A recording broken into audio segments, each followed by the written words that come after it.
86% of the people that have a smartphone, the first thing they do when they wake up is they do their WhatsApp, their text, their Facebook. They take a picture of their feet, they post it on Facebook. Then they do their Instagram, take a picture of their cat, and then they link in and then they check one email, the other email, they check the news, and now their attention on everything known in their life. They reaffirm their identity, and then they go through all those routine behaviors.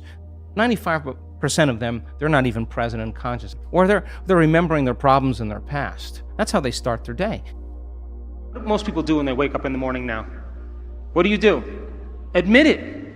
You go to your cell phone and you go, oh my gosh, Monica's eating carbohydrates again. Oh, look, my boyfriend from high school Facebooked me. Ooh. Oh, look, there's a war in Syria.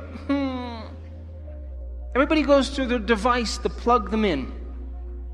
But what if you woke up in the morning and you said this: what is the greatest expression of myself that I can present to the world today? What if you said, I'm not going to be guilty anymore. I'm done. I'm not going to be unworthy. Those are the emotions, behaviors, and thoughts that are connected to the old self. Do you know that if you woke up in the morning and then you said, who do I want to be when I open my eyes? What thoughts do I want to think? What thoughts do I want to fire and wire in my brain? Let me plan my behaviors today. I'm going to leave my sadness and pain behind, and I'm going to open my heart, and I'm going to feel gratitude. I'm going to feel joy. I'm going to feel inspiration. Your job is to maintain that modified state of mind and body your entire day. And if you're able to maintain that modified state of mind and body every single day, get ready. Because something unusual is going to happen in your life. It's the law. You are going to run into a new opportunity because you're in a new state of being. And that's what we teach people.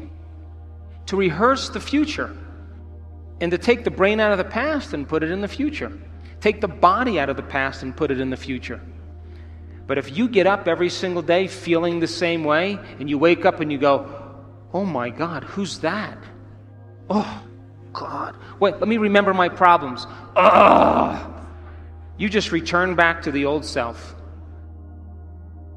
So the act of planning your behaviors, the research shows that as you begin to plan what you're going to do and how you're going to do it, you begin to change your brain to look like the event has already occurred.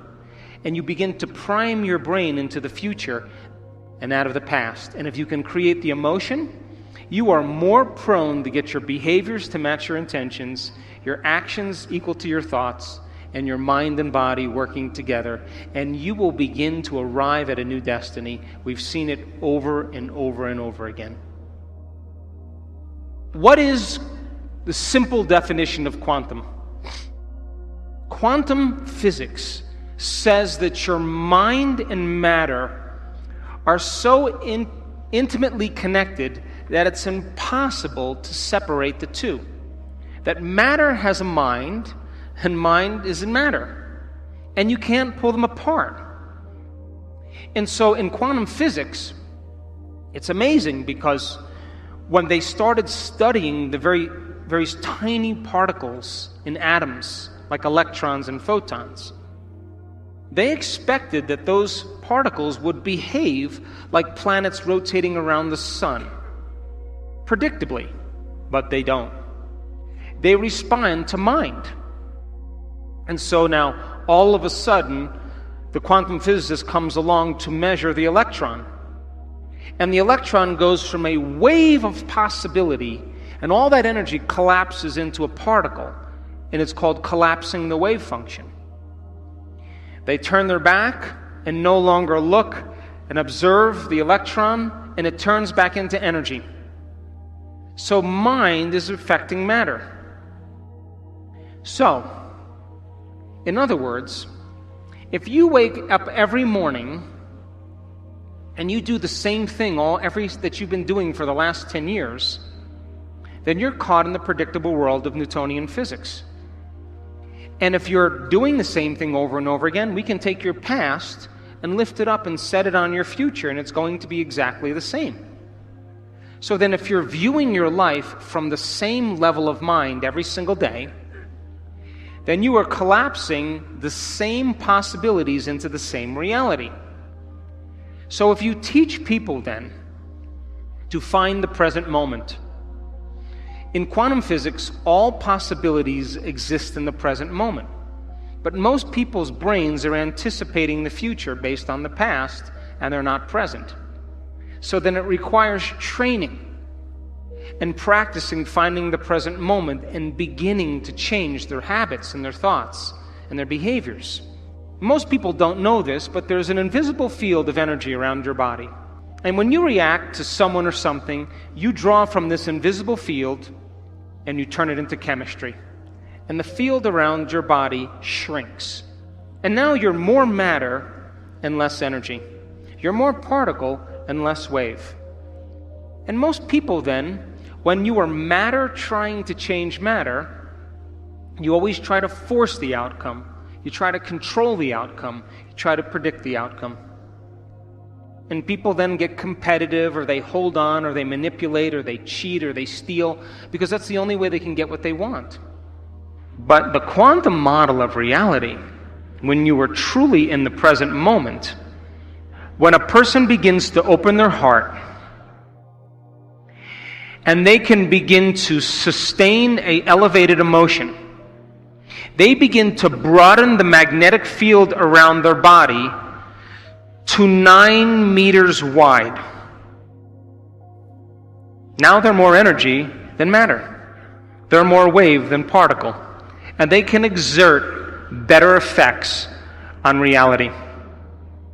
So then think of, when you open your heart, this is science, like dropping a pebble in water. You produce a ripple. If you drop a bigger stone, you produce a bigger ripple. If you're able to sustain that state, you keep dropping the same rock over and over again, and you broadcast a signature into the field. The emotion is the magnetic charge.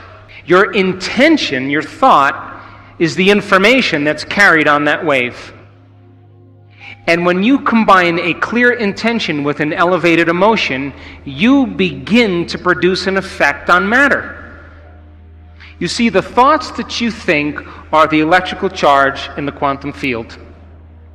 The feelings that you emote are the magnetic charge in the quantum field. And how you think and how you feel broadcasts an electromagnetic signature that influences every single atom in your life. The thought sends the signal out, and the feeling draws the event back. So if you're walking around your life feeling sorry for yourself and feeling like a victim, you are broadcasting that signature into the field. And you will create more experiences to suffer. Because we are not punished for our sins. We are punished by our sins. And sin is an attitude. And sin is how you think and how you feel. So then when you cause people to give up their guilt and their shame and their unworthiness and teach them how to open their heart and create coherent waves in their brain and in their heart, they are going to produce the miraculous. It takes training, and it takes practice, and it takes learning new information and deprogramming ourselves into believing that we're limited. But if you're living by the hormones of stress and you have no energy, no field, then you can't produce an effect on matter. So then, life is about the management of energy. And where you place your attention is where you place your energy. And if your attention is on the knowns and in the predictable future, or your attention is on the familiar emotions of the past, you are siphoning energy out of the present moment. And you have no energy to create with. And when you're able to do this and practice it really well, you will begin to do what's innately your birthright, and that is to create an unknown or wonderful experience in your life. So it just takes practice in order to do it.